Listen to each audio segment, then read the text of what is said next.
Bueno, Muchas gracias, gracias Agustín. en principio por la invitación y por la presentación. Y bueno, muchas gracias chicos por permitir que compartan la clase.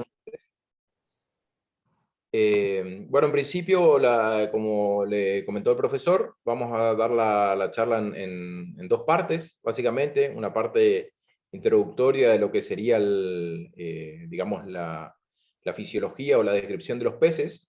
Y en una segunda instancia vamos a hablar un poquito más de la piscicultura o la acuicultura, que digamos una actividad que está en crecimiento en nuestra provincia y digamos que hay un bastante auge en esta actividad dentro de nuestra provincia. Bueno, le voy a compartir la pantalla. Avisan si se ve.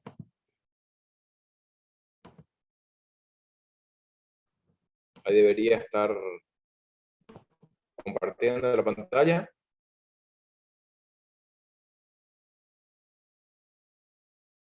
Se ve, se ve. Bueno, entonces, ¿se ve perfecto? Bueno, seguimos entonces. Bueno, como les decía, inicialmente vamos a hacer un repaso general, digamos, de las características de los peces. Sabemos que son organismos que desarrollan su ciclo de vida íntegramente dentro del agua. La fisiología varía de acuerdo a las especies y a las condiciones ambientales en las que los mismos se desarrollan, digamos. Vamos a ver las distintas condiciones por las cuales atraviesan en cuanto a su fisiología estos individuos.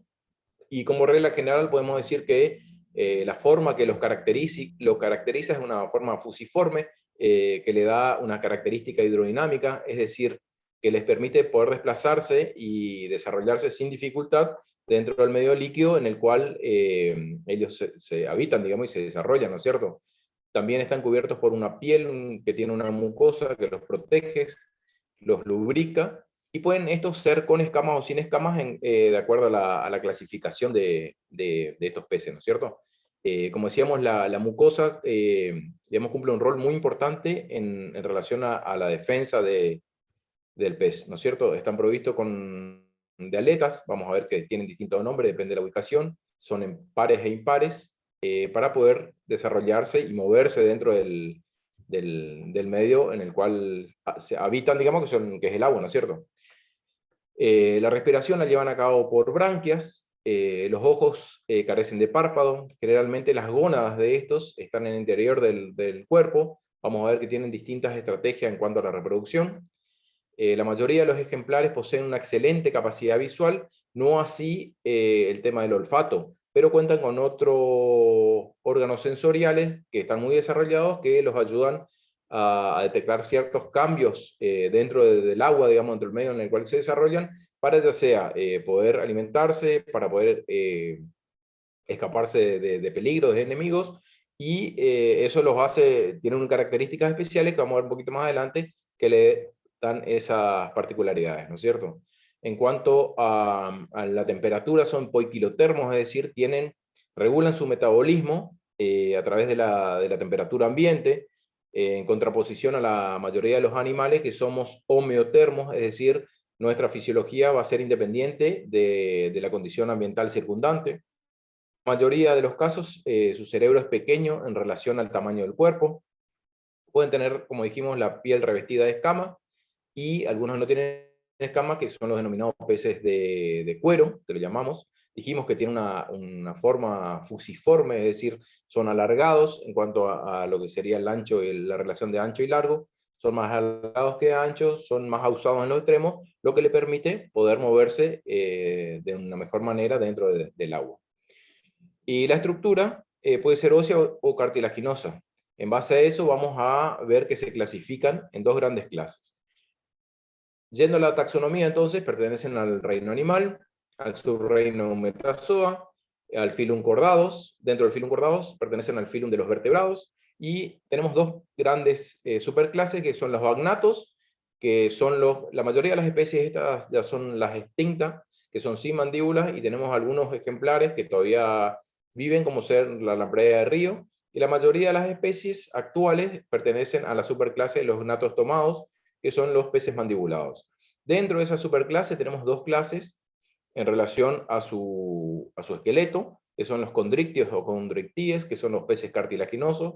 ejemplares conocidos son los tiburones, la raya de río, por ejemplo, y la mayor clase de las especies conocidas pertenecen a la otra clase, que son los osteichthyes o ostictios, que son los peces con esqueleto óseo, ¿no es cierto?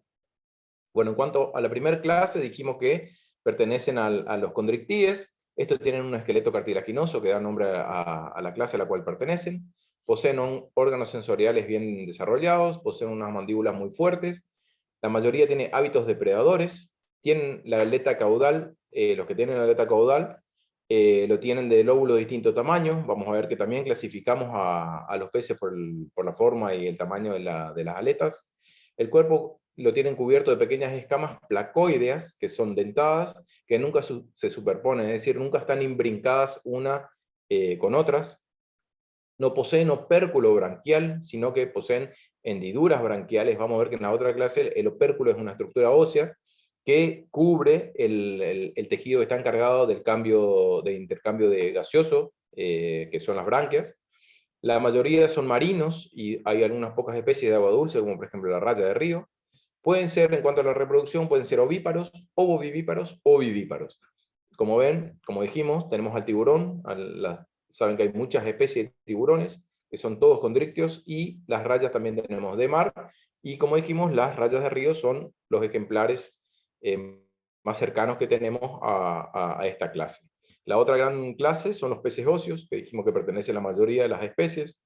Estos poseen una estructura particular que los otros, que es la vejiga natatoria, que es un órgano que le va a permitir regular su flotabilidad dentro del agua, sin gastar energía en natación. Poseen una aleta caudal generalmente con lóbulos iguales. Las escamas son cicloides o tecnoides. Poseen 4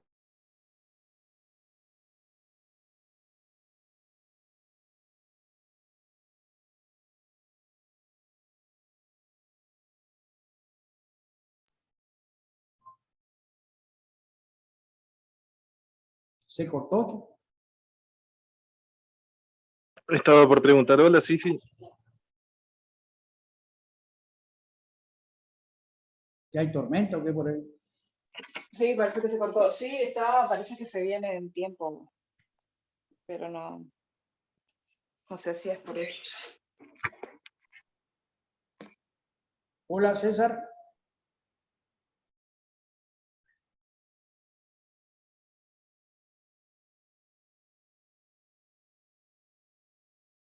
Desapareció.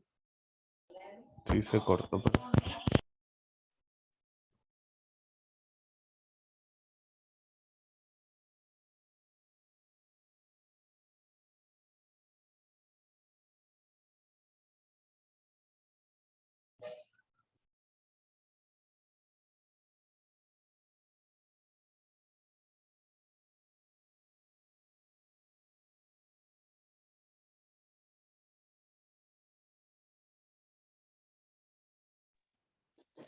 Ahí me dice César que hubo una bajada de luz y que se cortó por eso la conexión, pero que dentro de un ratito se Bueno, conecta de vuelta. ahí está conectando. volvió nuevamente.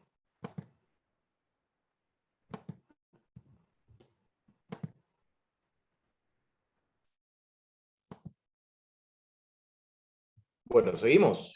Tuvimos un pequeño bajoncito de luz. Evidentemente Hola, ¿se escucha, Delia? Sí, dale, está bien. Ahí se nota. Ahí se escucha. Hubo un bajoncito de luz, se ve que hubo un microcorte de internet. Bueno, decíamos que la clase de los peces óseos contaban con una estructura denominada vejiga natatoria, que no tenían los peces cartilaginosos, que es una estructura que le permite regular, digamos, la profundidad con lo cual ellos se van a mover dentro del agua, que lo que le permite, digamos, es no gastar energía en movimiento en relación a los otros peces cartilaginosos que sí, más que nada, no tienen esta estructura, pero tienen un hábito más cazador y de más movimiento, ¿no es cierto? Dijimos que tienen 4 pares de branquias con un opérculo branquial que le va a cubrir estas branquias, que vamos a ver que es una estructura ósea. La mayoría son ovíparos y presentan fecundación externa. En el margen izquierdo inferior vemos un ejemplar de un dorado. Y en el margen derecho inferior vemos un ejemplar de un surubí atigrado, como lo conocemos acá. En relación, dijimos, a las estructuras externas de las dos clases, tenemos en la parte superior un ejemplar de un tiburón, en las cuales se ven las hendiduras branquiales, las aletas en general, los nombres, y la cantidad de aletas son homólogas generalmente en la mayoría, en las dos clases, la mayoría de las especies de las dos clases. Lo que sí vemos acá marcadamente la aleta caudal, dijimos que es heterocerca en este caso, que tiene los lóbulos de diferente tamaño, y en este caso es homocerca, tiene los lóbulos similares. Y por un lado tenemos las hendiduras branquiales en los peces cartilaginosos, y tenemos el opérculo que protege a las branquias en los peces óseos. En cuanto a la morfología, el cuerpo del pez lo podemos dividir en tres partes. La parte de la cabeza, el tronco y la cola. La parte de la cabeza va a dar comienzo en el borde exterior de la boca, hasta la hendidura donde se cierra el opérculo, que es la estructura ósea que protege las branquias. Desde donde finaliza el opérculo hasta el inicio de la aleta anal, va a comprender la región, lo que sería el tronco. Acá comprende la aleta dorsal, la aleta pélvica y la pectoral. Y la cola ya va a hacer referencia desde el inicio de la aleta anal hacia el fin de la aleta caudal. Entonces, estamos mencionando el nombre de las aletas, dijimos que tenemos una dorsal que es única, que es impar, tenemos aletas pares pectorales, pelvianas, la anal puede o no ser par, la caudal es impar, y esta dorsal cartilaginosa también se conoce a veces con otro nombre que se denomina aleta adiposa. La mayoría de las aletas están sostenidas o tienen estructuras que se denominan radios, que son estructuras, algunas cartilaginosas y otras, depende del grado de desarrollo, que son óseas, y forman las conocidas espinas, que mucho problema a veces nos trae a la hora de comer nuestros ricos peces. Dijimos que las colas van a tomar diferentes formas. Dijimos que la de los condrictios es heterocerca. Tenemos algunas especies que tienen una cola de una forma protocerca, que esta es como usada, puntiaguda. La homocerca, que tiene la mayoría de las especies de los peces óseos. Y algunos ejemplares tienen una que se denomina dificerca, que tiene una pequeña protuberancia, un lóbulo pequeño, unido al lóbulo mayor. En cuanto a las homocercas, también podemos clasificarlas en redonda, convexa, emarginada, cóncava, escotada, lunada, truncada en los bordes redondeados y truncada. Eso ya dentro de una clasificación interna dentro de las colas homocercas. ¿Cómo podemos calcular la edad de los peces? Hay un mecanismo, digamos, para poder saber aproximadamente cuál es la edad de los mismos, contando los radios que se encuentran en algunas de las escamas. Esa es una de las estrategias que se tiene para ver el desarrollo, digamos, los años de desarrollo que puede tener nuestro pez. En cuanto al resto de digamos, de la descripción de los distintos sistemas que encontramos en los peces, tenemos el sistema músculo-esquelético. El mismo está compuesto por la parte esquelética, un esqueleto axial, que posee un cráneo rígido, óseo, que sirve de sostén a la mandíbula, al opérculo y a la base de las branquias. Posee una columna vertebral simple, con apófisis espinosa, que son las espinas, y costillas con número de vértebras inconstantes, estos siendo afectados por condiciones ambientales en el estadio larval. A veces digamos, sufren algún tipo de condición anormal, ya sea ambiental, en el desarrollo del estadio larval, y ese cambio, digamos, estructural lo mantienen a lo largo de su vida como una forma diferente a la forma normal. En cuanto al esqueleto apendicular, dijimos que constan de aletas pares e impares.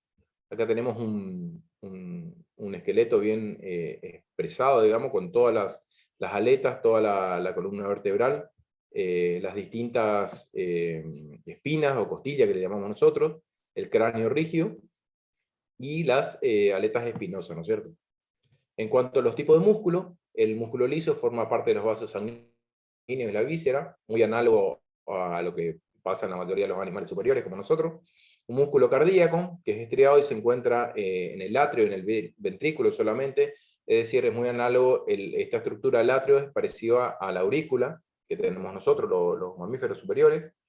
El esqueleto esquelético estriado está compuesto por fibras rojas y fibras blancas.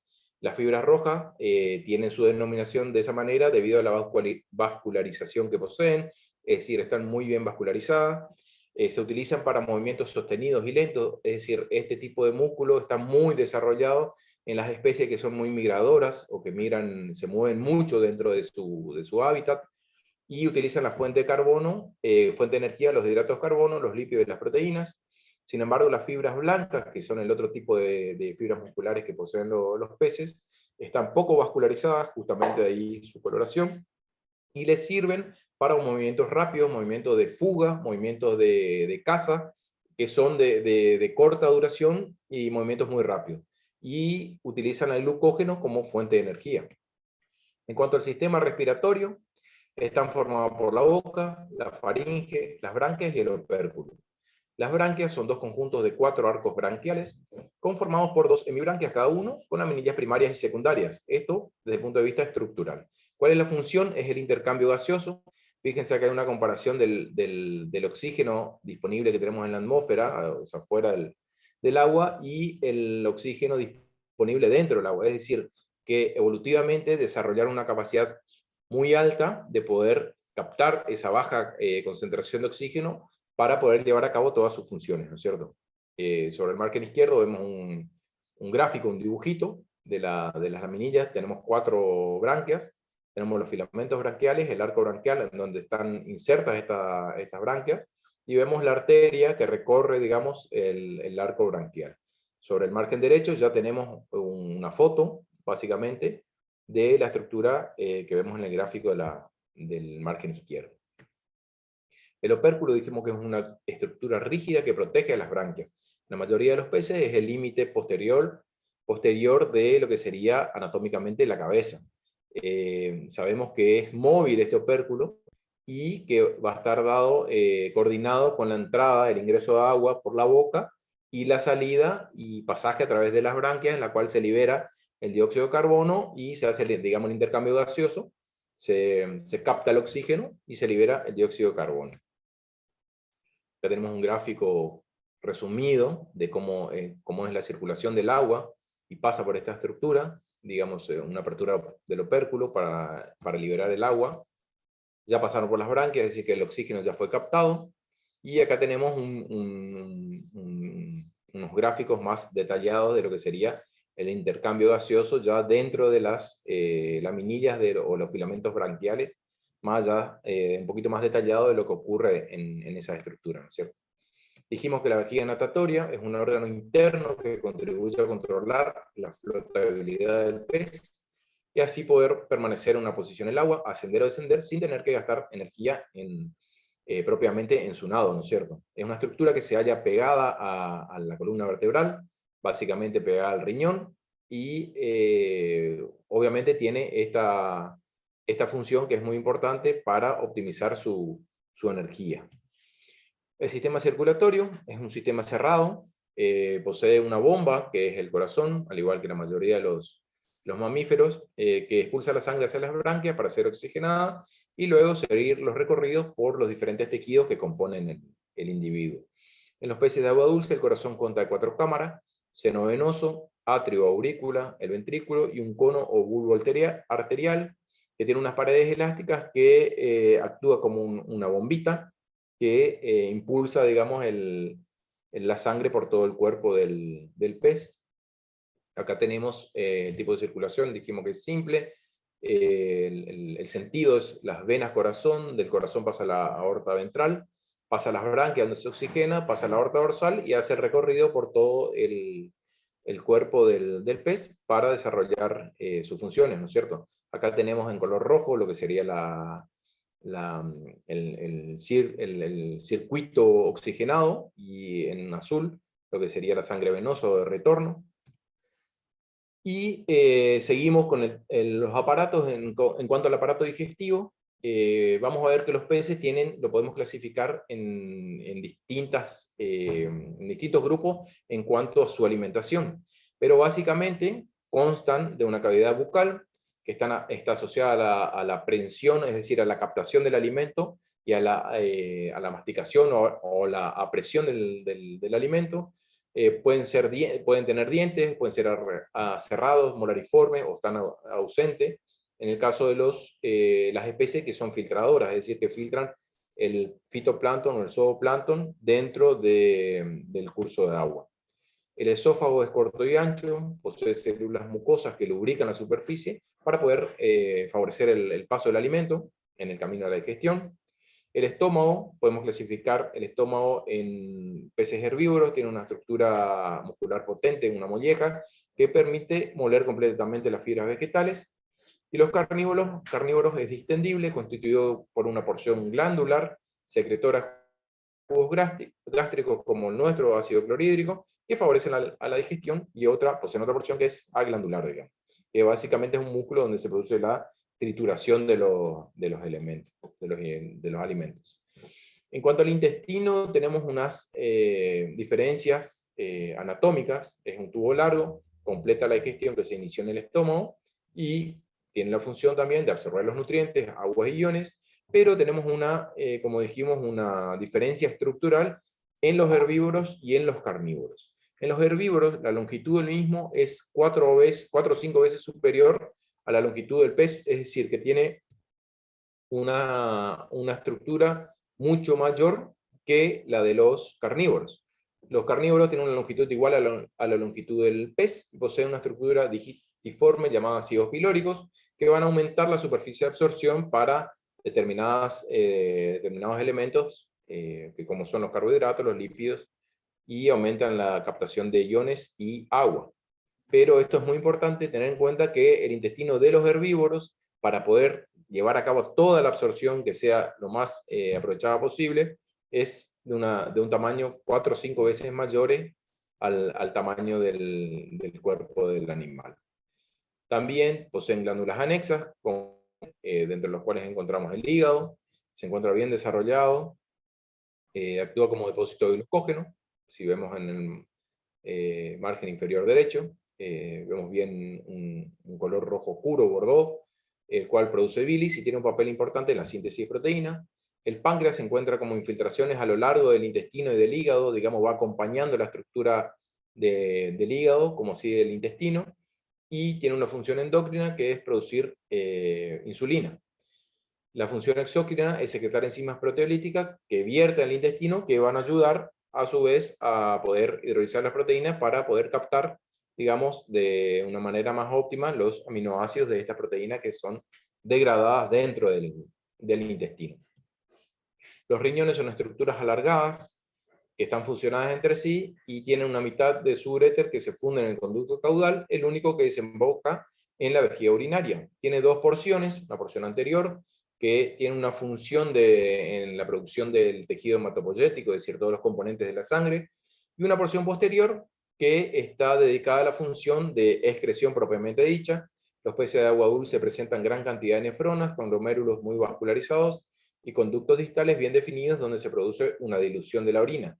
Acá tenemos que hacer una salvedad, digamos, que en cuanto a su función, no es lo mismo en los peces que tienen, digamos, su vida, su ciclo de vida en agua dulce o en agua salada. Los que viven en agua salada absorben más agua y tienen que hacer una dilución del agua en el cual se desarrolla, que es el agua marina, que tiene más o menos 30% de sal, con 0,5, que es aproximadamente lo que es el agua dulce. Entonces, digamos, tienen que tener la función específica de poder diluir esas sales que se encuentran en el agua salada para poder llevar a cabo de manera normal la fisiología, digamos, de este aparato, digamos, excretor, ¿no es cierto?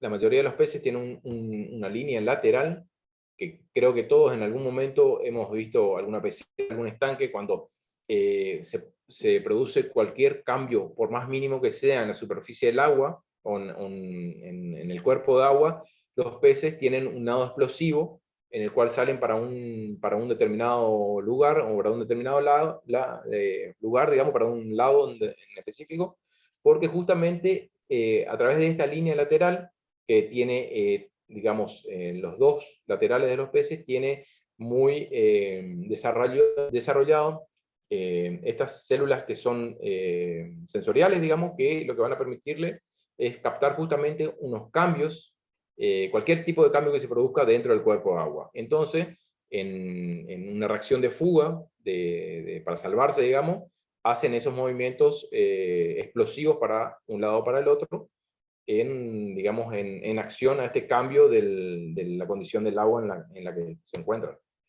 En cuanto al aparato reproductor, dijimos que la mayoría de los órganos son internos, están compuestos por el femenino, está compuesto por los ovarios, son estructuras pares que se encuentran suspendidos en la pared dorsal del abdomen. Las épocas reproductivas pueden representar el 70% del peso corporal del pez, es decir, cuando alcanzan la madurez sexual, se ha visto que tienen un vientre prominente, abultado. Una vez que pasan, digamos, el cuerpo vuelve como al tamaño normal. Dependiendo de la especie, puede poseer un oviducto que conduzca los huevos hacia el exterior por medio del orificio genital. La mayoría lo hacen a través del orificio urogenital o papila genitales, digamos, que también van a ser un indicador al momento de que uno obtiene un individuo para ver el estado en el cual está desde el punto de vista de la madurez sexual. Digamos, es un indicador. Observar la papila genital y el vientre abultado ya nos va a dar un indicio de que ese pez o esa hembra está próxima a poder ser fecundada, ¿no es cierto? Esto, ahora cuando veamos un poquito las estrategias que se utilizan para la reproducción en estanques, o reproducción artificial, digamos, para la venta de peces, de alevines o juveniles, se tienen en cuenta muchas de estas condiciones anatómicas que pueden ser observadas a simple vista. En cuanto al aparato reproductor masculino, está compuesto por los testículos, en su mayoría de forma lobular. Están suspendidos también en la pared dorsal del abdomen. Los espermatozoides surgen luego de varias divisiones de las células que tapizan los túbulos seminíferos. Una vez maduros son conducidos hacia el exterior por conductos deferentes hacia la papila urogenital. Es decir, anatómicamente son muy similares, digamos, las vías por las cuales largan los óvulos, o los huevos, en este caso, para ser fecundados, por parte de la hembra, y por parte del macho el semen, ya maduro, son muy similares entre los dos sexos, digamos, de los dos géneros. ¿Cómo es la reproducción de los peces? Dijimos que se reproducen de 3 maneras diferentes. Algunos tienen la particularidad de ser vivíparos, es decir, tienen una forma muy especial de alimentar al embrión, si bien por secreciones ováricas o placentación, es decir, el desarrollo del individuo es interno, y cuando nace directamente recién es expulsado del cuerpo de la madre. En muchos de los programas de los canales en National Discovery, muchas veces muestran este tipo de reproducción, se ven claramente, tienen la posibilidad hoy de filmarse, se ve todo el proceso en el cual paren básicamente las hembras a sus crías, y las largan una vez que ya están desarrolladas al medio acuático, ¿no es cierto? El otro tipo es la ovípara, expulsan los huevos al medio natural, y su fecundación es externa, a diferencia de los anteriores. La mayoría de las especies tienen este tipo de reproducción, es decir, las hembras expulsan sus huevos al cauce del agua, y el macho es el que tiene que fecundarlos, digamos, tirando su esperma arriba. Muchas de estas especies conocemos que son migradoras, van corriente arriba para poder desovar, buscan un ambiente léntico en el cual está bien resguardado de la corriente, digamos, la puesta de huevos, acompañados por los machos, digamos, y buscan el hábitat adecuado en la naturaleza para poder desarrollar normalmente, digamos, su puesta de huevos y su fertilización por los machos. Y el otro tipo de estrategia de reproducción son los ovovivíparos, que retienen los huevos en el interior de la madre y son expulsados en el momento de la eclosión. Es decir, en el desarrollo tenemos la fecundación, en la cual va a formarse el huevo, y una vez que esos huevos se rompen, se liberan las larvas. Este tipo de reproducción recién liberan al medio externo a los nuevos individuos, ¿no es cierto? y el embrión se alimenta del vitelo existente en el huevo. Es la primera alimentación. Acá tenemos un grafiquito de lo que sería la reproducción ovípara, en el cual dijimos que la hembra, cuando alcanza su estado de maduración, acuérdense que dijimos que los peces son todos poiquilotermos, es decir, regulan su metabolismo con la temperatura ambiente.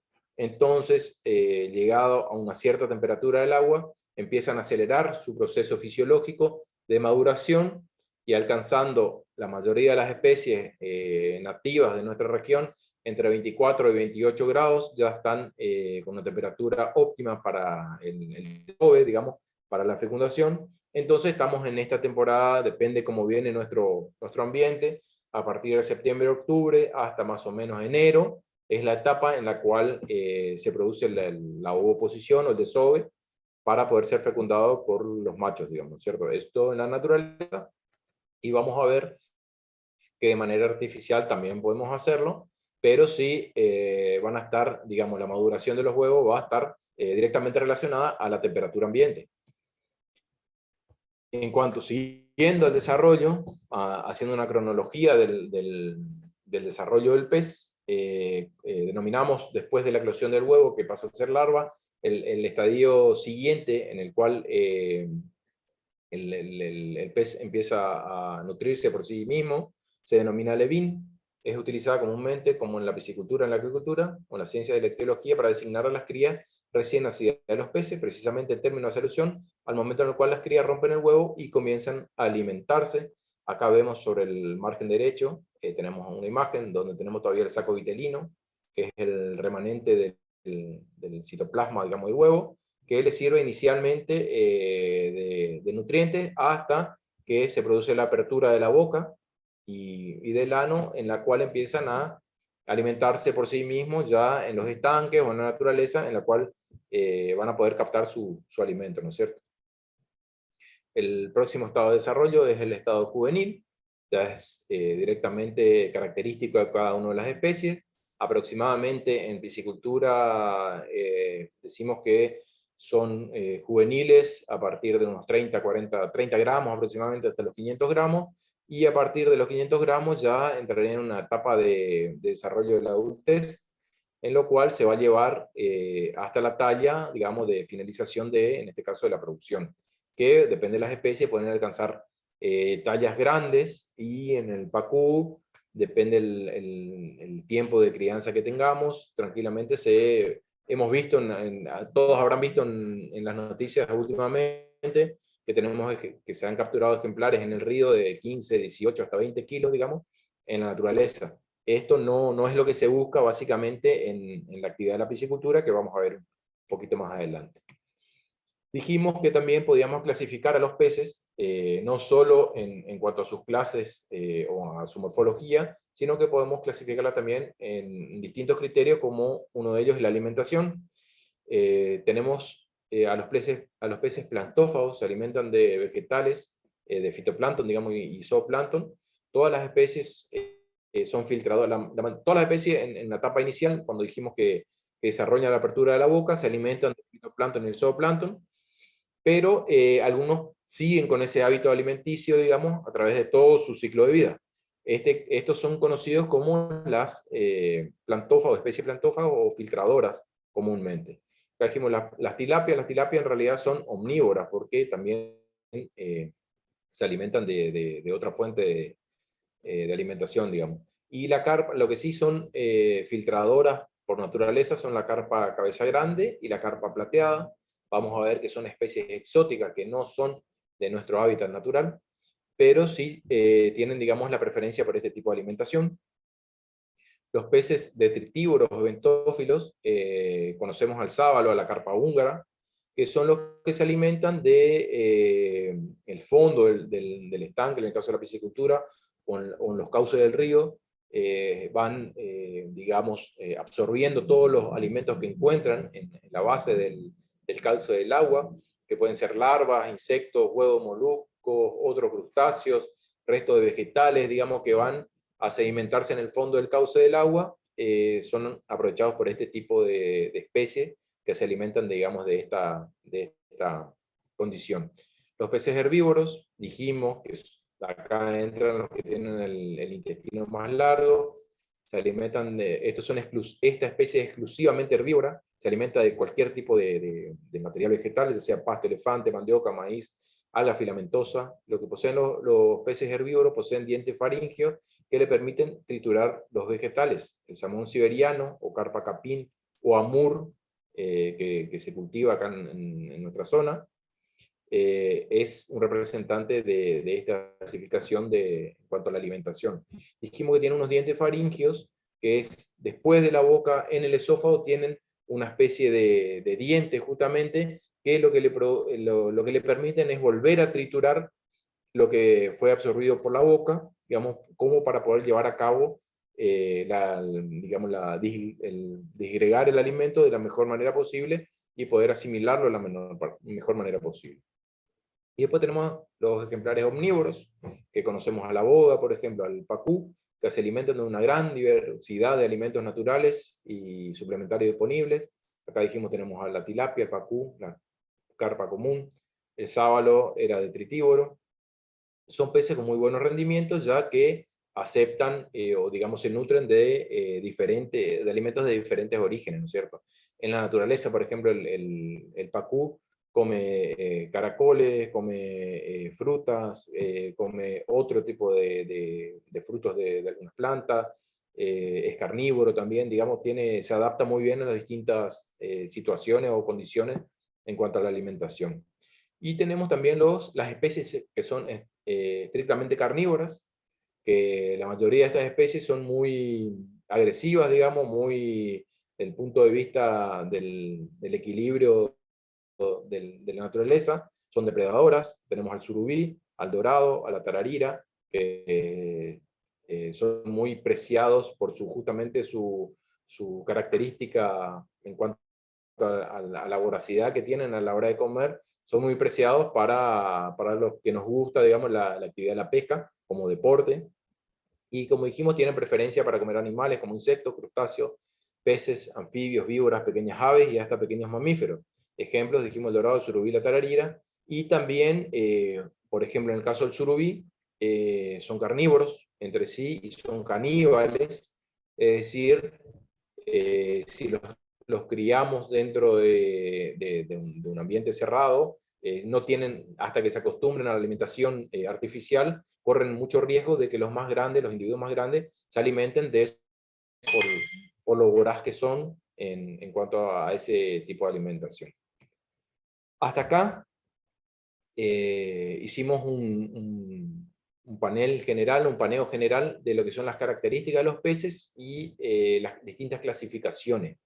No sé si quieren hacer algún tipo de pregunta hasta acá, o desarrollamos la parte de acuicultura y piscicultura, y después sacamos las dudas en cuanto a lo que surja. Díganme ustedes si seguimos o tienen alguna duda. Si hay alguna pregunta para César, aprovechen este parate, digamos, para hacer la pregunta correspondiente. Así vamos avanzando después.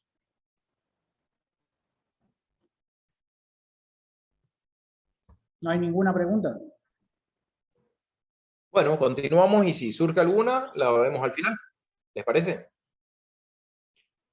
Bueno, la segunda parte, digamos, básicamente la charla es lo que aborda a la actividad de la acuicultura en general, y más precisamente a la piscicultura, que es una actividad que está, como dijimos, desarrollada bastante en nuestra provincia, en nuestra región, y es promisoria, digamos, desde el punto de vista productivo y con un interés creciente.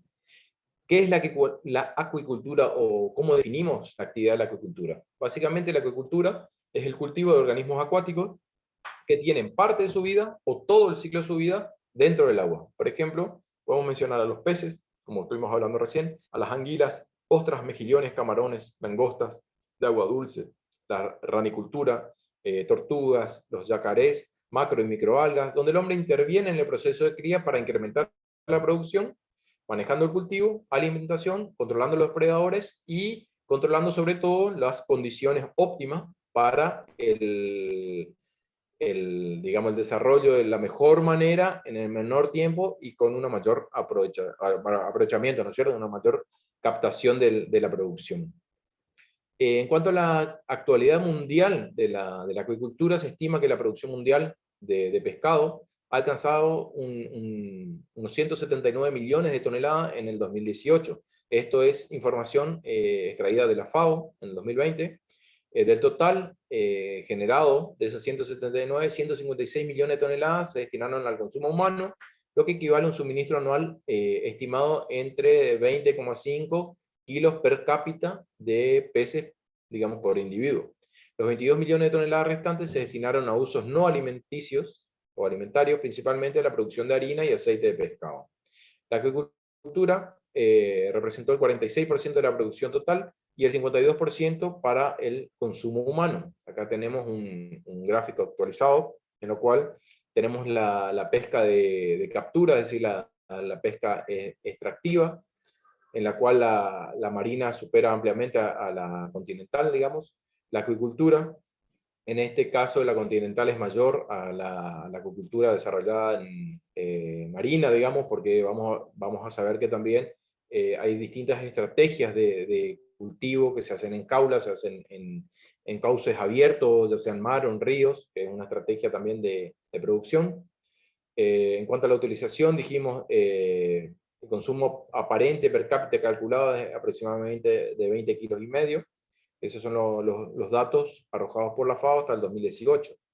En cuanto a los principales productores o consumidores de la importancia mundial de producción de peces, lidera China con el 35% de la producción mundial hasta el 2018, seguida por Asia con un 34%, el continente americano con un 14%, Europa con un 10%, África con un 7% y Oceanía con un 1%. Dijimos, el consumo total de pescado en nuestro país está alrededor de 7,9 habitantes año de promedio, con regiones que son inferiores a los 5 kilos, y algunos lugares como Buenos Aires, donde por ahí tienen mayor oferta, rondan aproximadamente los 13 kilos, 3 kilos y medio de consumo de peces por habitante.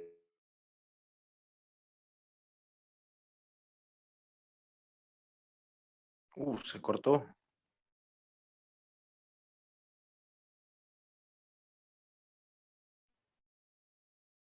Otra bajada de tensión, parece.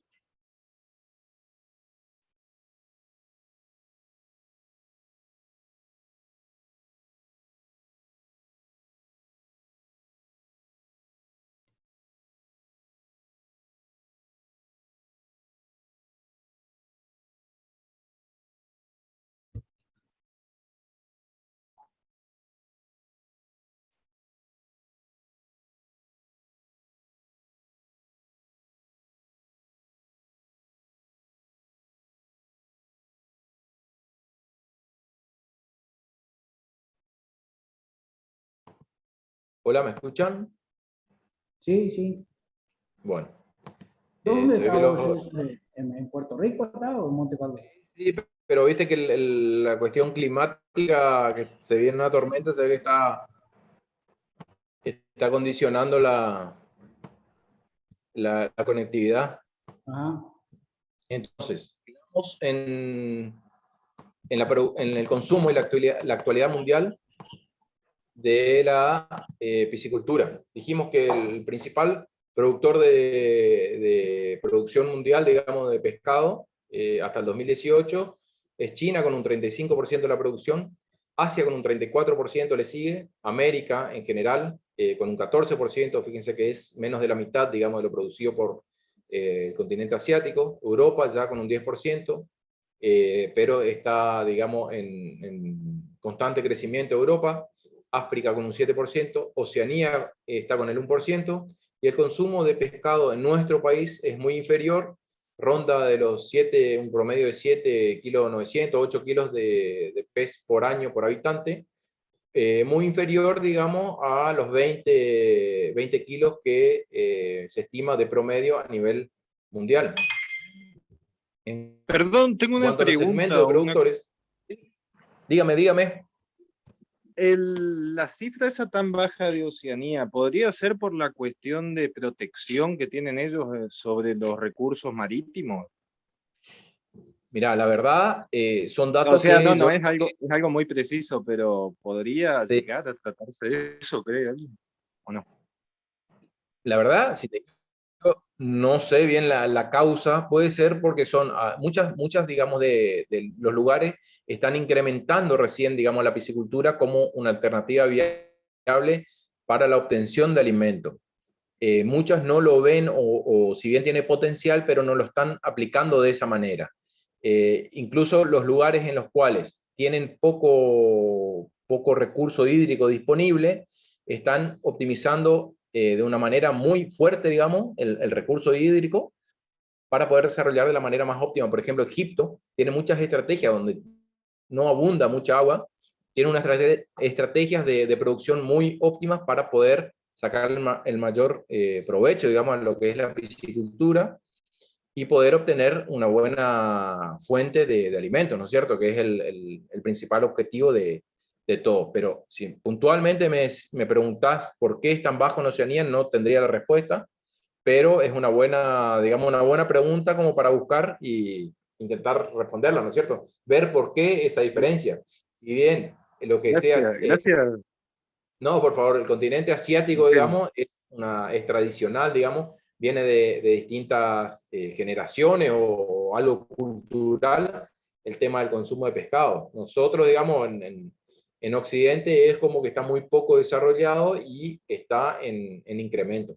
Pero me parece que estaría bueno para indagar un poquito por qué esa diferencia en cuanto a ese continente, ¿no es cierto? Me voy a poner a hacer la tarea de buscar ese dato. Bueno, dijimos que en cuanto a los segmentos de productores, podemos agruparlos en pequeños productores y grandes productores dentro de los productores dentro de Argentina, digamos, dentro de nuestro país. Tenemos en provincias como Chaco, Corrientes, Formosa y Misiones, ahora se sumaron Santa Fe y Entre Ríos, en las cuales la actividad está creciendo mucho, pero estas cuatro provincias del NEA, son, digamos, las que más desarrollado tienen la actividad piscícola. Y tenemos en Chaco, en cuanto a pequeños productores censados, más o menos entre un poquito más de 20, 25, esta información por ahí está un poquito de hace unos años atrás. Si bien tenemos grandes productores con una superficie que son mayores a las 10 hectáreas, hay una empresa muy grande que se llama Pacú Arrocero Teco, que lo que hacen es combinar ciclos de producción de arroz con cultivo de pacú, digamos, encontraron, por error si se quiere, la combinación de estas dos producciones y la optimizaron de la mejor manera posible, así que, y tienen grandes rendimientos, exportan, y es uno de los productores más grandes que hay en el país, de peces de pacú, básicamente. Y los invito que si alguno tiene la duda, que entre a internet y que busque Pacú Teco, Pacú Arrocero Teco, y muestran bien la historia de dónde, digamos, cómo surgió esta rotación de arroz y pacú. La verdad que es increíble cómo lo tienen optimizado y vale la pena dedicarle unos minutos para conocer. En cuanto a Corrientes, tiene un poquito menos que Chaco. Formosa también un poquito menos en relación a lo que es Misiones, que Misiones tiene digamos, en cuanto a la cantidad de hectáreas, la cantidad de productores, o en producción tenemos el doble de lo que es Corrientes. Entre Ríos, que dijimos que se está sumando, que está creciendo, también Santa Fe. Chaco y Formosa, Misiones es la provincia con más superficie dedicada a la piscicultura. Según el censo, que se fue hecho en el 2016, publicado extraoficialmente en el 2017, se censaron alrededor de 4.000 productores, faltando 3 o 4 departamentos, incluirlos en el censo, y dio un número.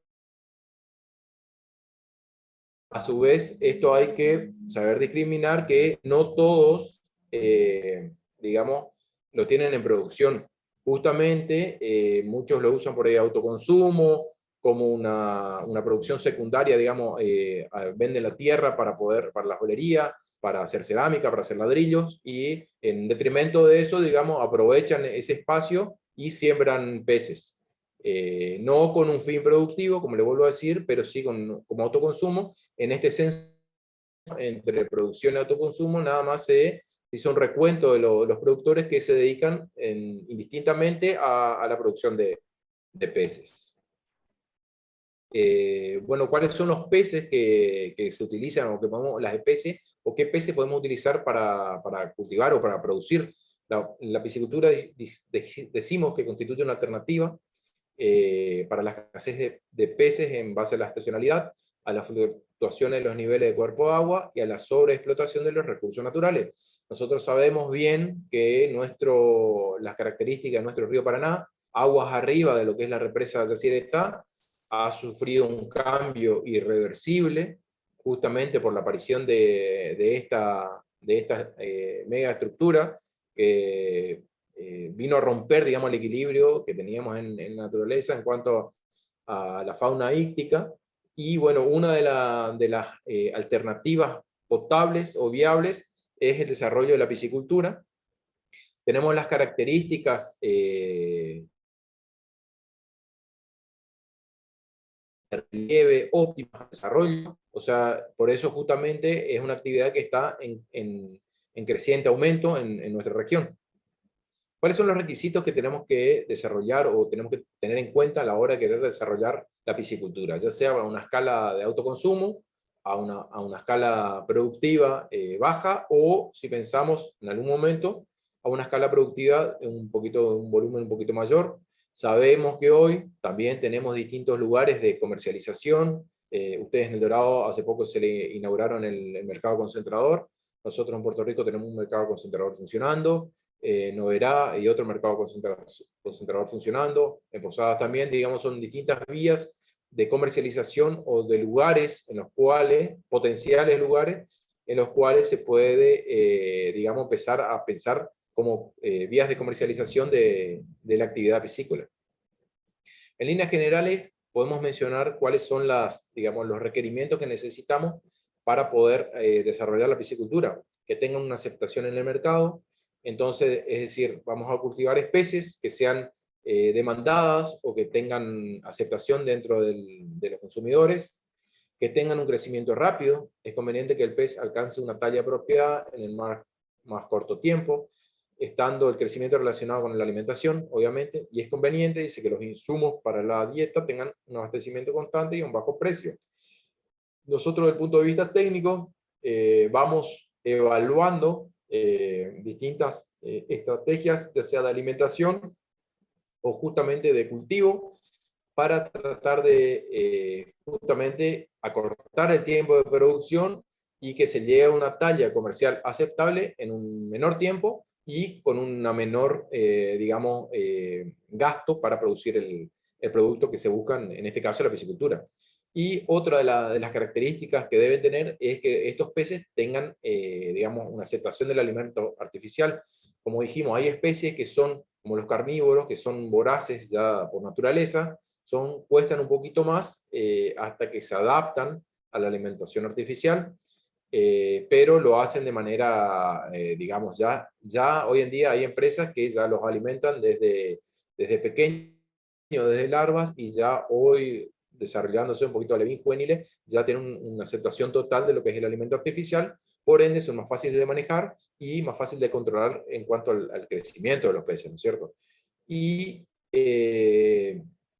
lo que dice ahí en cuanto a las densidades de siembra, optimizando los recursos, hay que tener en cuenta que no todas las especies se comportan de la misma manera, sino que hay especies que soportan una mayor densidad de individuos por unidad de superficie, otras que no tanto.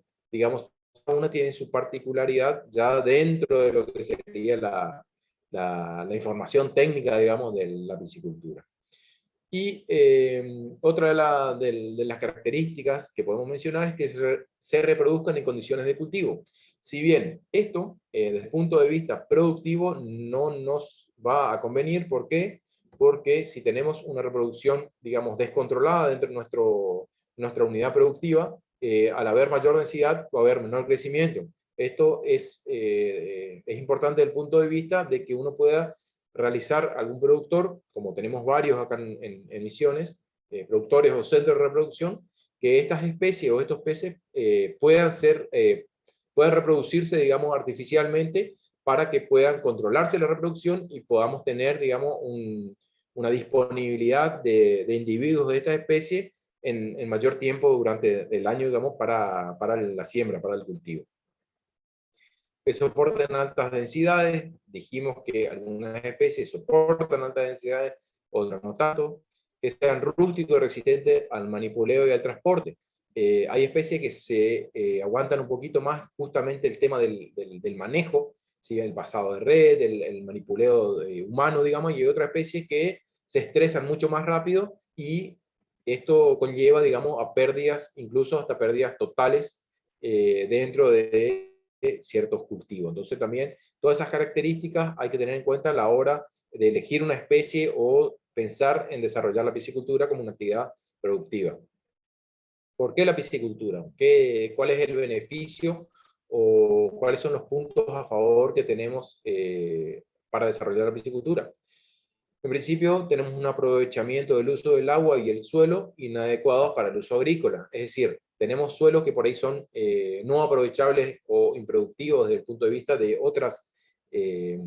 otros cultivos ya tradicionales, y podemos darle a nuestra chacra, a nuestro terreno, un valor agregado en un lugar en el cual ya lo teníamos básicamente descartado para hacer las producciones tradicionales. Otro de los objetivos es la recuperación y optimización de los recursos productivos, asociado a lo que hablábamos recién. Incrementa el valor de la propiedad y de nuevas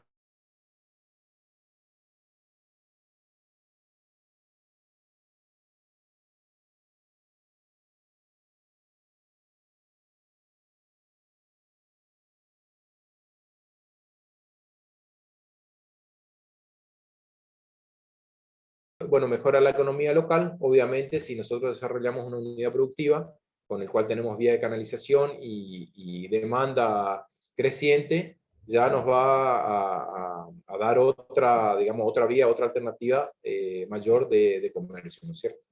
¿Cuáles son los pasos que tenemos que tener en cuenta a la hora de desarrollar un emprendimiento para hacer piscicultura o nuestra chacra, digamos, que queremos hacer un poco de utilizar un espacio que por ahí no lo estamos utilizando y queremos dedicarnos a hacer piscicultura?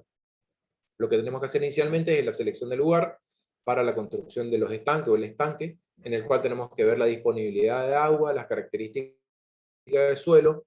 Estos hay ciertos tips que hay que tener en cuenta a la hora de elegir, como el relieve, el tipo de suelo, si es un suelo arcilloso, si es un suelo pedregoso, si es un suelo arenoso, digamos, hay distintas características en cuanto al relieve. La disponibilidad de agua, un cierto caudal constante de agua nos va a permitir una cierta superficie para nuestro estanque, para nuestra producción. La preparación y el manejo del estanque de cultivo es muy importante, porque no es, digamos, uno por ahí lo ve, en contraposición a otras producciones, que uno visualmente puede ver el desarrollo de la producción. Si nosotros tenemos una producción de mandioca, de maíz, de otra producción, estamos viendo si algún síntoma de una enfermedad, estamos viendo algún cambio anormal dentro de nuestra producción. En el caso del estanque, normalmente no vemos nada más que un cuerpo de agua.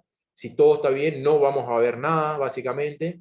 Y cuando empezamos a ver algunos movimientos o algunos comportamientos irregulares dentro de nuestro cuerpo de agua, generalmente están asociados a algún tipo de problema, que en pocas horas puede llevar a una pérdida muy grande, porque cualquier cambio en cuanto a la calidad o digamos, a las condiciones normales del agua, enseguida el pez es un indicador biológico, digamos, óptimo, para que nos vaya marcando que nuestro agua está bien o que la condición está en equilibrio. Cualquier cambio va a manifestar directamente, va a repercutir en nuestros individuos. Entonces es importante tener un manejo, un monitoreo constante de las condiciones de nuestros estanques, la nutrición y la alimentación de los peces, obviamente. Tenemos que hacer un monitoreo, un acompañamiento durante todo el ciclo de producción. Sabemos que nuestros peces, depende de la época del año, como dijimos, al ser cotilotermos, su metabolismo se va a acelerar o va a desarrollar de mayor manera en el tiempo que tengamos una temperatura óptima. Es decir, su conversión de alimento a músculo por día va a ser mayor, entonces, digamos, nuestro ajuste en cuanto a la alimentación va a tener que ser también mayor para obtener un mejor resultado. Control y manejo de los cultivos, en cuanto a la clasificación, no todos crecen de la misma manera, vemos a la hora de alimentar que algunos individuos son más agresivos, comen más rápido, los que ya comen más lento, obviamente van a llegar tarde al alimento, eso se va a ver reflejado a la hora de las tallas de los peces. Vamos a ver que hay distintos tamaños, generalmente hay más o menos 3 grandes grupos de tamaño de peces que tenemos que reclasificar para que justamente crezcan de la mejor manera posible todo y que lleguen al final del ciclo todos con la misma característica, ¿no es cierto?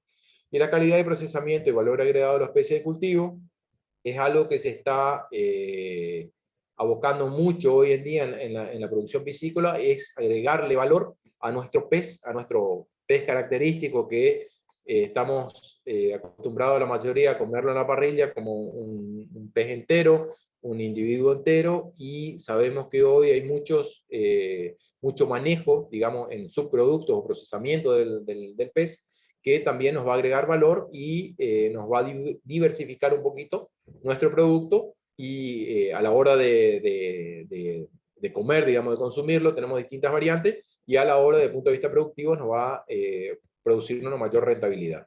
¿Cuáles son las especies que podemos utilizarlas en la piscicultura? Tenemos especies que son autóctonas, son aquellas que originalmente habitan dentro de los cuerpos naturales de nuestra región, de nuestro país, para mencionar de los pacús,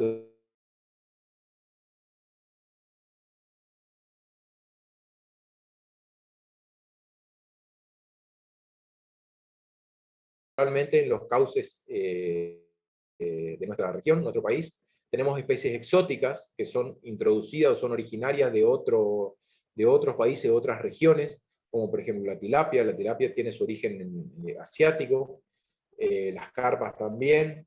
La mayoría son introducidas del oriente, digamos, que son muy bien adaptadas a nuestras condiciones y tienen un desarrollo muy importante desde el punto de vista productivo. En cuanto a los sistemas de producción, si tenemos las condiciones óptimas, tenemos las especies elegidas, digamos, podemos optar por distintos sistemas de producción. Como dijimos que podemos hacerlo a una menor escala, una escala media o una escala alta desde el punto de vista productivo.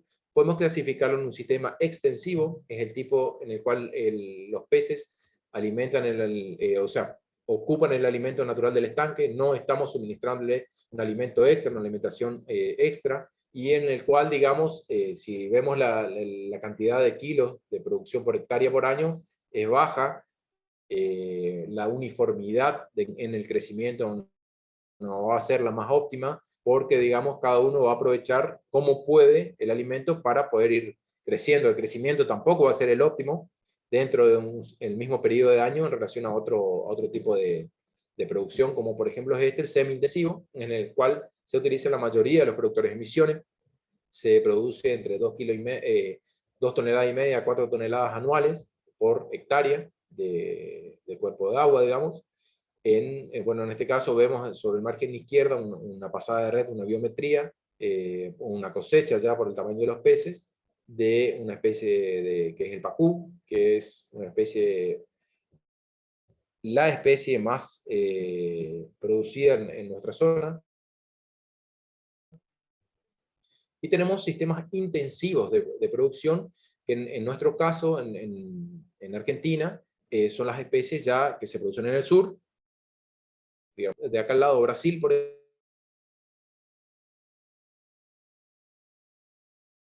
ejemplo, van a ser cosechas de más o menos 50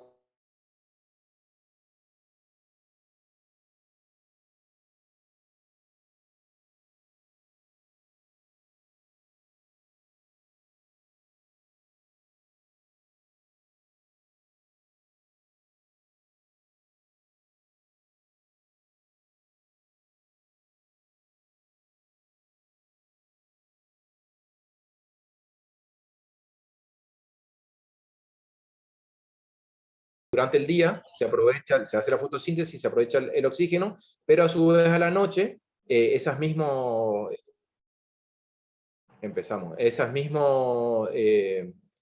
fitoplancton, digamos, consumen el oxígeno que producen durante el día.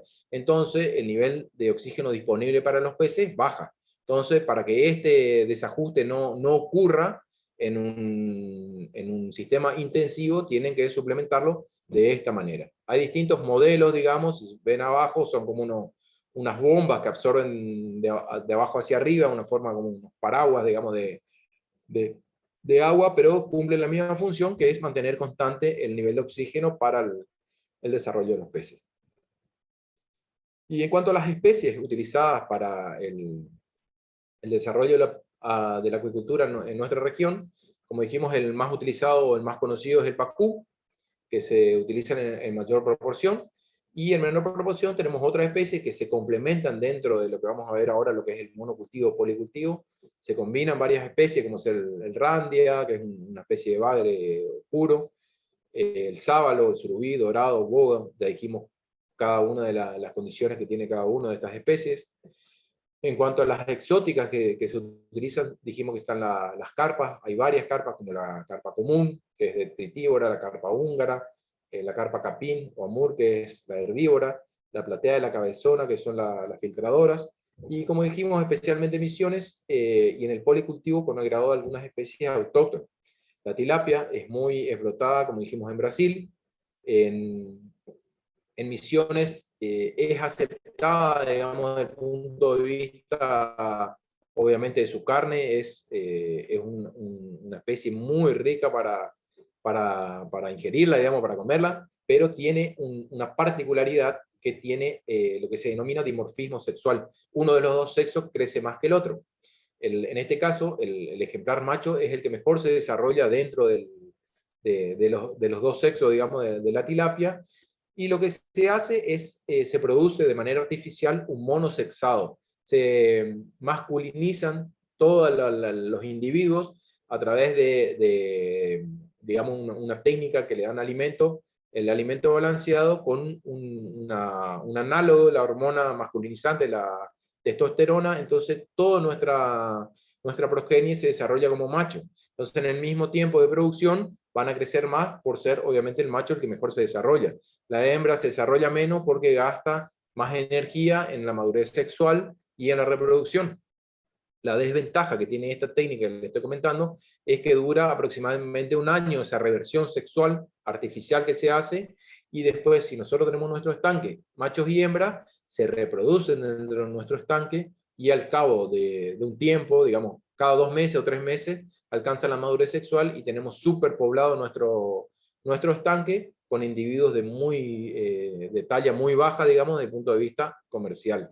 Entonces, los productores acá en nuestra zona les gusta la facilidad de que crecen rápido, tienen un ciclo corto de 6 meses, ya alcanza la talla comercial, pero tiene la desventaja de esta que se reproducen dentro del estanque, y no todas las que se consiguen en nuestra zona vienen revertidas sexualmente. Muchas veces, sobre todo los productores que limitan, digamos, viven en ciudades limítrofes con Brasil, compran de Brasil las tilapias y se las venden por revertidas, y después cuando las tienen acá en cultivo se dan cuenta que no son revertidas, y al cabo de un año tienen superpoblado su estanque, y bueno, ahí baja, digamos, el interés o el entusiasmo por la piscicultura.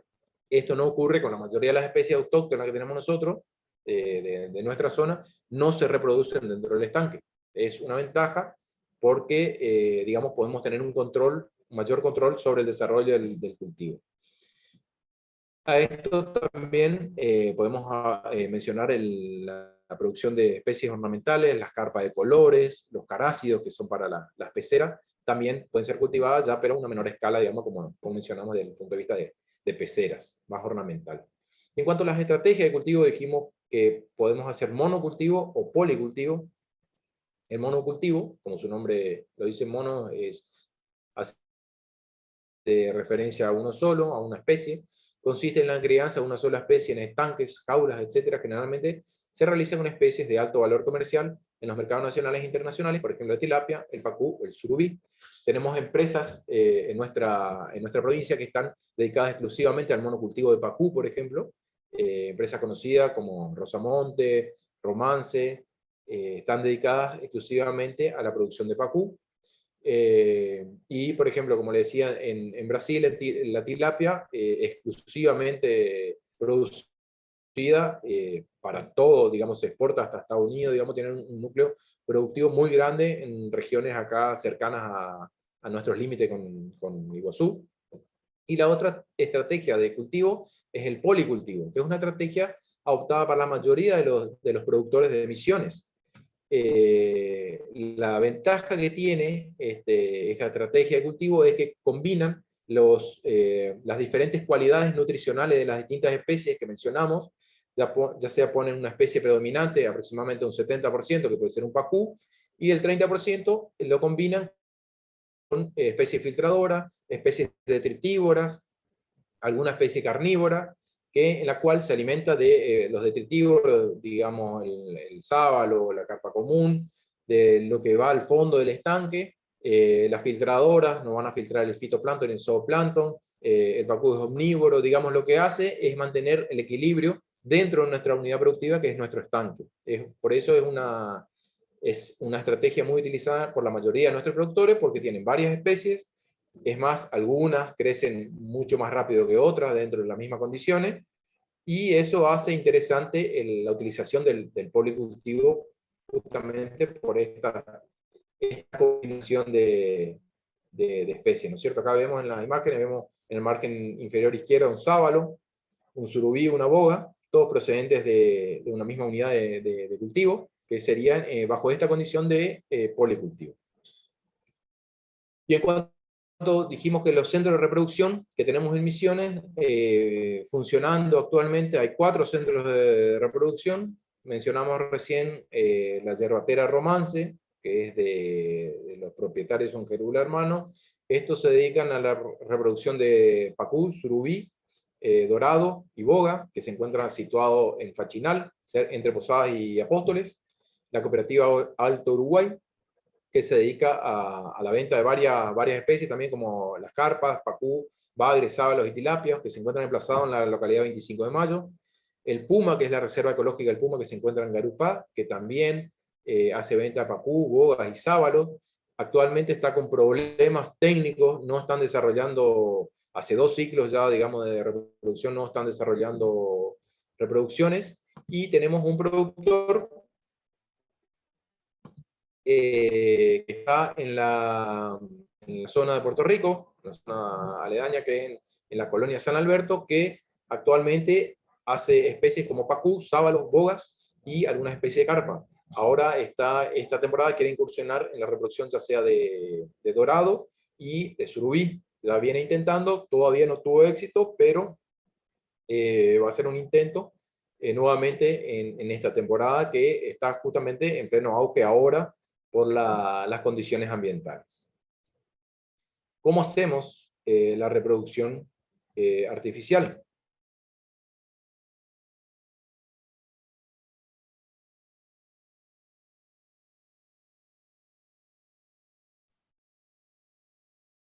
¿Se cortó otra vez?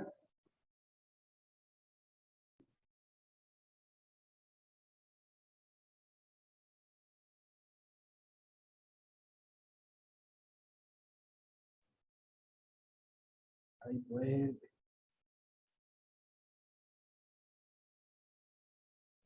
Volvimos nuevamente después de un microcorte. ¿Cómo hacemos reproducción artificial en nuestros estanques? Hay que tener algunas consideraciones a la hora de... Mira que no se ve nada, César, ¿eh? ¿No se ve? No estás compartiendo seguro pantalla. A ver. Le damos vuelta.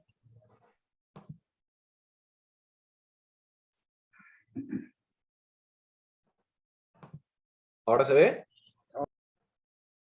Ahora sí. Sí, sí. ¿Se ve? Sí. Bueno, perfecto. Bueno, entonces tenemos que tener algunas consideraciones para llevar a cabo la reproducción artificial.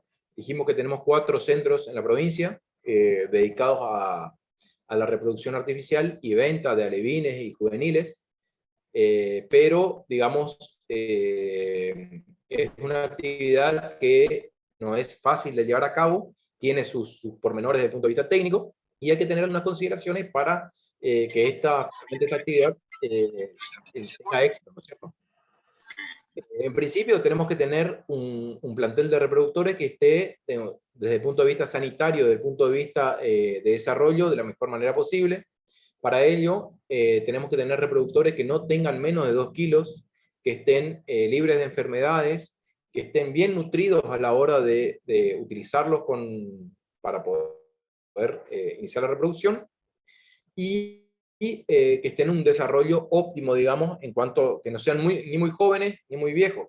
En el caso del pacú, alcanza su madurez sexual aproximadamente entre los 2 años y medio y 3 años de edad, está óptimo, o digamos como para poder utilizarlo para la reproducción.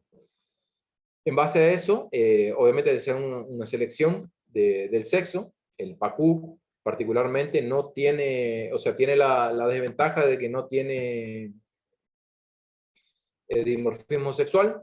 Para llevar a cabo la reproducción, lo que se hace es una inducción hormonal con la finalidad de poder estimular o acelerar la maduración de ya sea de los óvulos, los huevos, como así del esperma, para poder, es una especie de, si uno hace una analogía con las vacas, por ejemplo, es una especie de ciclado que se le hace tanto al macho y a la hembra para poder coordinar y poder estar atento a que se lleve a cabo el desove. Se hace, como dijimos, una inducción hormonal. Estas hormonas que se utilizan son extracto hipofisiario, macerado por peces, o extracto comerciales, es decir, se utilizan la hipófisis de los mismos individuos, se los diluye y en base al tamaño del pez se le agrega un porcentaje en 2 dosis para poder acelerar y controlar el desove. ¿Cuáles son las señales externas que, como dijimos hoy, que nos presentan las hembras o los machos al estar maduros sexualmente? Abdomen abultado, expulsión de semen al presionar el abdomen en los machos, y se hace una biopsia ovárica, que es insertar una cánula en la cloaca, digamos, en el orificio genital de la hembra. Se extraen algunos, como ven, unos huevos, y se le utiliza lo que es, acá vemos unos huevos que están extraídos y puestos así a observación. Lo que se hace, se utiliza un líquido que transparenta el citoplasma, y vemos la ubicación del núcleo del ovocito. Nosotros tenemos que buscar que esté desplazado hacia uno de los polos, que es el cual que nos va a indicar el grado de maduración de ese huevo, que es el que va a formar después de la reproducción el polo animal, que va a ser el lugar donde empieza el desarrollo. El resto va a formar parte del vitelo, que dijimos que era la primera instancia de alimentación para el desarrollo de las larvas. Cuando están visualmente ya, digamos, a la hora del desove, se le hace un spriming, se le denomina, que es una presión abdominal, en el cual se hace una colecta en un recipiente de los huevos. Fíjense toda la parte gris, estos son huevos de la hembra, y de la misma manera se hace la colecta del semen sobre estos huevos. Esto se realiza sin agua, de manera en seco básicamente.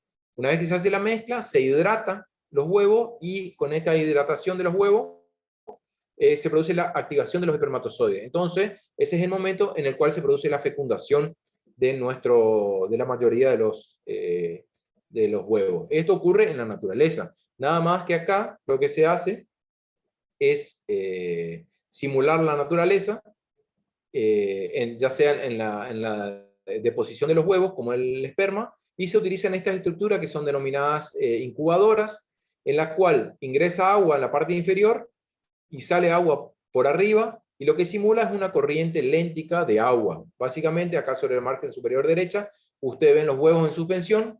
Esta rejilla es donde sale el agua que ingresa por la parte de abajo.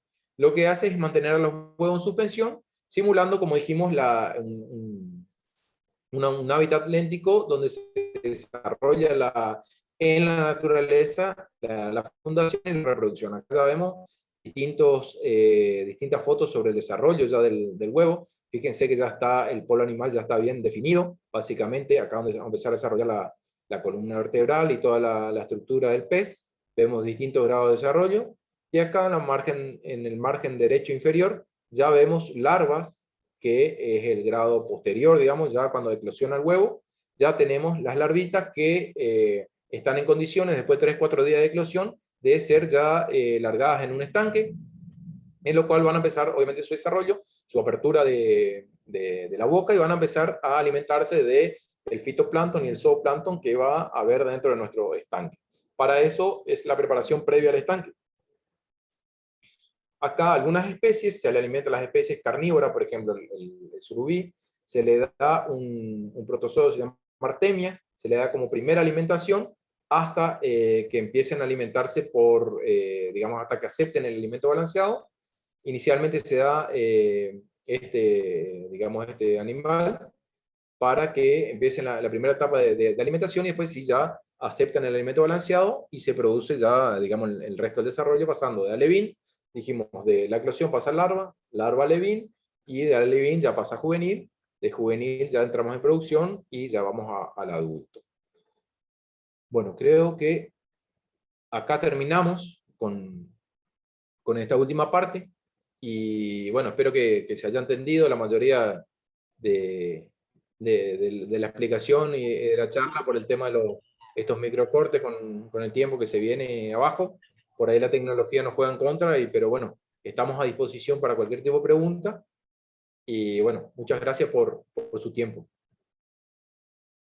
Bueno, gracias César, muy buena tu presentación, y la verdad que es una alternativa interesante como una salida laboral para muchos de ustedes seguramente que pueden dedicarse a este tema, ¿no? Porque la verdad que es algo promisorio, y aparentemente, por lo que nos está diciendo César, está en constante crecimiento, ¿no?, en la provincia. Bueno, ¿hay alguna pregunta específica para César? Aprovechen ahora que está presente, porque después ya no lo tenemos más. Y si ha quedado alguna duda, por favor, hagan la pregunta que les parezca, para evacuar alguna duda que les haya quedado. De todos modos, me pongo a disposición, en el INTA está mi mail o las distintas vías de comunicación con el INTA. Si alguno está interesado en algo más puntual, lo que es el desarrollo ya de hacer un estanque, que hay que tener en cuenta, digamos, todas las cuestiones técnicas para el inicio, como así cuando se cultiva, la alimentación, digamos, todas las cuestiones que hacen al desarrollo técnico. Estoy a disposición, podemos coordinar en algún momento alguna salida técnica, ahora que estamos terminando nuestra pandemia, podemos coordinar en algún otro momento una visita a algún productor, digamos, todo lo que refiere a la actividad, estoy a disposición si alguno tiene un poquito más de interés a partir de esta charla. Bueno, si no hay pregunta, entonces gracias nuevamente César, y liberamos, digamos, hasta una nueva oportunidad. Bueno, muchas gracias Juan Pedro por la invitación, y bueno, disculpas por ahí a estos cortes que son de imprevisto y por ahí nos ponen... Estamos acostumbrados, César, a todo esto, ya hace casi 2 años que estamos en este sistema, así que hemos pasado por todas las vicisitudes de vida y por haber. Bueno, actualmente no sé si hablaste con Delia, que estamos haciendo medio híbrido, algo presencial, algo virtual, o sea que estamos... Pasa que hay que ir acomodándose a lo que viene, a lo que hay. Exacto, sí, es lo que tenemos disponible. ¿Funciona o no funciona? Pero es lo que hay. Bueno, nuevamente gracias entonces. Bueno, muchas gracias Juan Pedro, y muchas gracias chicos. Hasta luego. Bueno, chao, gracias. Chao, Eugenio. Hasta luego. Bueno, si no hay preguntas, entonces, bueno, ya es tarde para las preguntas. ¿Cómo es? Estoy todavía. No, ¿cómo? Estoy todavía, no me fui. Por si hay alguna... ¿Cómo es? Nos despedimos entonces, si no hay preguntas, hasta el jueves, que va a ser, como les dije, en forma presencial para aquellos que han participado de los prácticos en forma presencial, la presentación de los informes correspondientes, y vamos a continuar con los seminarios para completar, digamos, el 15% de la nota que les corresponde en la nota total, ¿no? Bueno, Entonces nos vemos el jueves en forma presencial y el martes aquellos que van a presentar los informes en forma virtual. Bueno, buenas tardes entonces, espero que hayan aprovechado esta charla de César, digamos, como una interesante salida laboral para muchos de ustedes. Buenas tardes. Gracias, profe. Excelente clase. Otra vez para Delia, que hoy está de cumpleaños. A ver Buenas si tardes. Feliz cumple, profe. Le cumple, profe. Cumple, profe. Bueno.